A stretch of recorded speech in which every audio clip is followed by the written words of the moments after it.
Olá, seres do submundo. Como estão hoje? Estão gostando do canal? Se você está gostando, não esqueça de se inscrever e dar like. Se é sua primeira vez aqui, não se inscreva ainda. Ouça a história e decida isso no final. Essa é uma história que aconteceu em 1970. No dia 24 de maio, a União Soviética começou um projeto que seria conhecido como o Poço Superprofundo de Kola. Embora já faça muito tempo que foi abandonado, o poço existe até hoje e tem cerca de 12.260 metros de profundidade. Para pesquisas, ou seja lá o que disseram que serviria, o Poço Superprofundo de Kola não foi a única vez que a Rússia cavou mais do que deveria. E diversos outros buracos ainda podem ser encontrados hoje, totalmente desprotegidos na natureza selvagem russa. O maior erro da minha vida foi ter ido até um desses buracos. Um ano atrás, meu trabalho me levou até uma pequena vila pescadora russa, localizada na Sibéria. É um lugar minúsculo, com não mais que 200 pessoas, em sua maioria pescadores e caçadores. Não foi a primeira vez que fui parar em um lugar estranho, sendo um cientista. Sou um geólogo, o que não é importante para o propósito dessa história, mas tenho experiência em operações de busca e resgate no EUA. Minhas habilidades com a língua russa eram bem baixas em relação ao satisfatório. E considerando que apenas outras 2 pessoas, além da minha equipe, falavam inglês na vila, tudo era um grande desafio, para se dizer no mínimo. Entretanto, com o espírito certo e a disposição para dividir uma garrafa de vodka, foram as pessoas mais amigáveis que conheci em toda a minha vida. Particularmente, eu curti a companhia do único policial da vila, Vadim, que falava o básico do básico em inglês. Seu trabalho consistia no mais em escoltar pessoas que haviam bebido demais até suas casas, embora geralmente participasse mais das bebedeiras do que fazia algo para impedi-las. Não preciso nem dizer que logo nos tornamos bons amigos. Nós nos divertimos bastante naquele mundo tão bizarro, isolado da civilização. Bem, pelo menos até o 9º mês.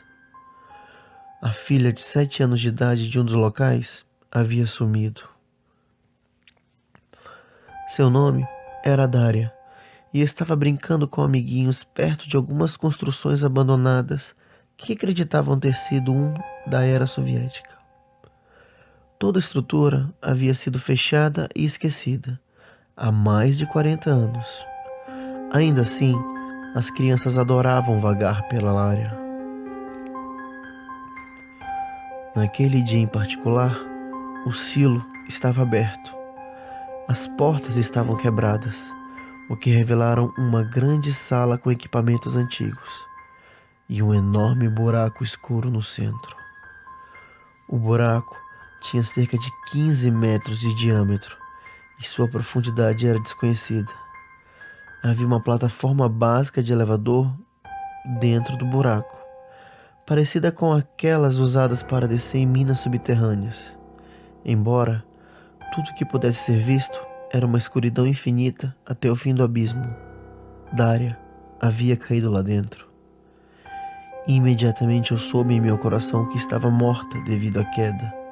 Uma queda tão profunda, mesmo que no fundo fosse uma piscina de água, a queda seria letal. As outras crianças insistiam que Daria havia gritado por ajuda depois de cair no buraco, o que deu uma falsa esperança para a mãe apavorada. Foi a primeira vez que eu havia visto Vadim eficientemente trabalhando para juntar uma equipe de resgate.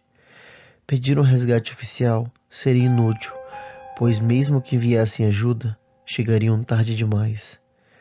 Vendo que eu tinha um pouco de experiência na área, assim como o treinamento de primeiros socorros, me voluntariei, assim como um dos meus colegas, Stanley. Enquanto os mecânicos tentavam reviver aquele pedaço antigo de maquinaria, Incluindo o elevador, amarrei um pequeno peso em uma linha, tentando medir a profundidade. A linha não era longa o suficiente para determinar seu fundo, mesmo que as cordas mais longas combinadas tinham mais de 300 metros. Depois de algumas horas, os mecânicos anunciaram que o elevador estava pronto, mas que tinham encontrado alguns trajes protetores. De acordo com algumas documentações encontradas no local, a pressão atmosférica era bem alta e as temperaturas chegavam a 65 graus Celsius. Eu sabia que traríamos nada mais que um corpo de uma menininha para uma família enterrar. Gotov, você está pronto? Vadim perguntou. Os trajes estavam mal ajustados às nossas figuras pouco treinadas e friccionavam em lugares que eu nem sabia que era possível. Entramos no elevador, protegido por uma gaiola de metal enferrujada e cheia de buracos. Recebemos apenas um walkie-talkie para nos comunicarmos com as pessoas da superfície, junto com lanternas antiquadas. Estamos prontos, podem baixar, Stanley disse. As engrenagens da plataforma do elevador começaram a funcionar. Um som desajeitado ecoou pela sala e pelo buraco. Havia uma pequena tela no elevador com números dizendo a profundidade. Foi um processo dolorosamente lento. Não mais do que 30 centímetros por segundo. No entanto, a mudança na atmosfera era iminente. Nós descemos 30 metros. A escuridão já havia nos envolvido. As lanternas fracas mal traziam conforto. Você acha que isso é escuro? Espere até ver o inverno da vila, Vadim disse com seu humor enfadonho. Eu e Stanley demos uma falsa risada forçada. Por favor, Vadim, pode ver se o rádio funciona? Perguntei. Funciona, não se preocupe, respondeu Vadim. 150 metros. O walkie-talkie soou pela primeira vez desde que começamos a descida 10 minutos ontem. O russo era pesado e a estática fazia ficar ainda mais incompreensível para não nativos como eu. O que ele disse, Vadim? Perguntei. Perguntaram a profundidade que estamos. A gente devia estar ouvindo eles, não é? Estamos só a 150 metros, Stanley perguntou.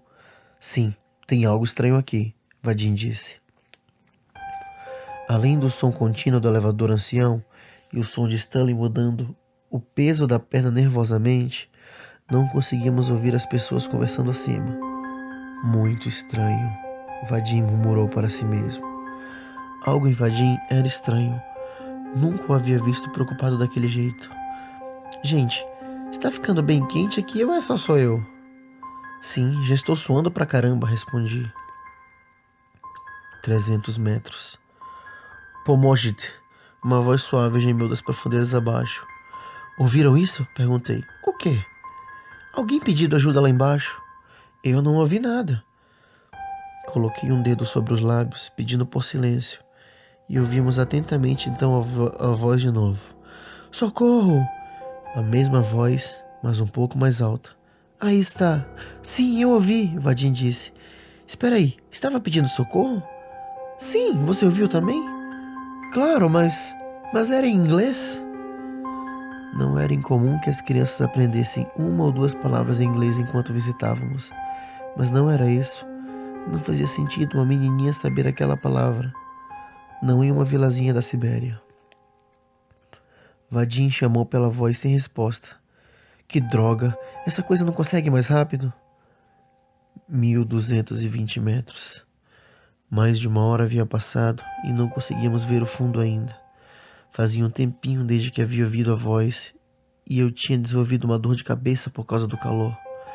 Se alguém realmente tivesse gritado lá do fundo, já deveríamos ter chegado. Gente, estou vendo uma luz, Vadim disse. Do que você está falando? A luz no fundo, olha! Ele pulava freneticamente para cima e para baixo, apontando para a escuridão lá embaixo.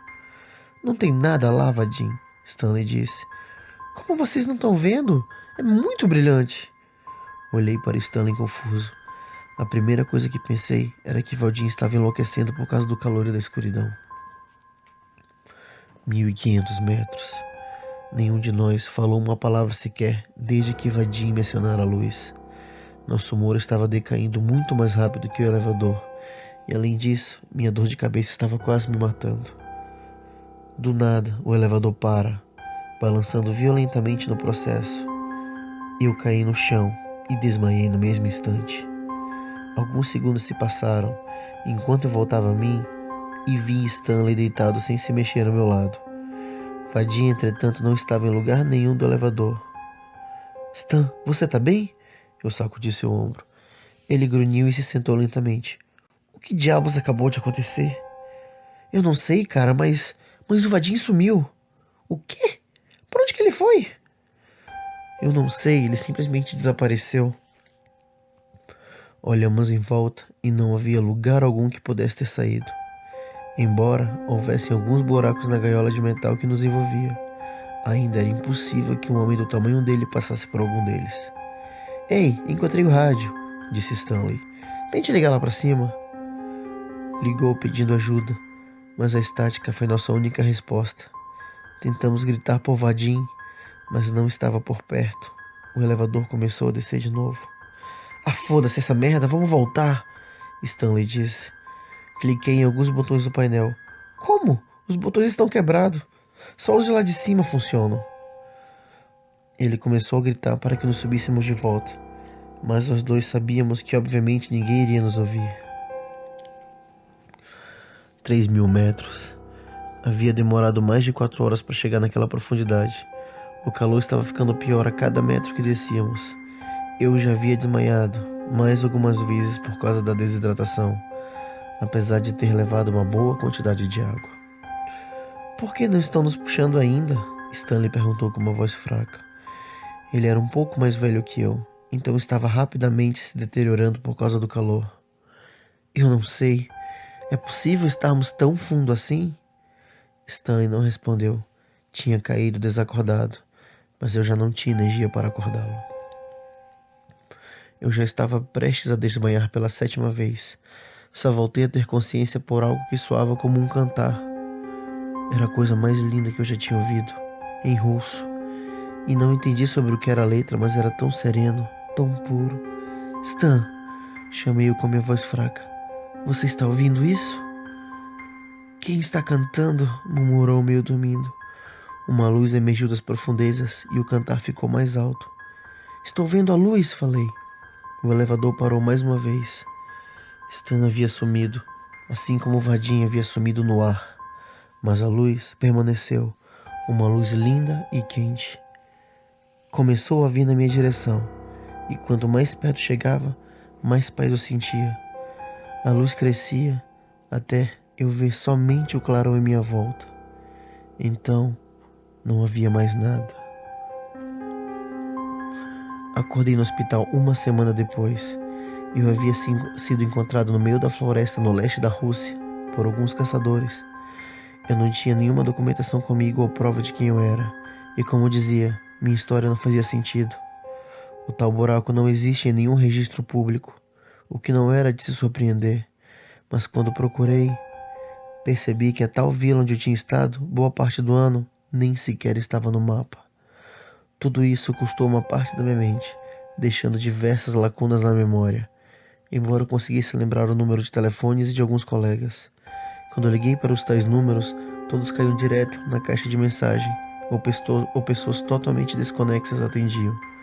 Depois de uma longa investigação, me permitiram voltar para os Estados Unidos com uma documentação de emergência, pois minhas digitais coincidiam com outras documentações que comprovavam a minha existência.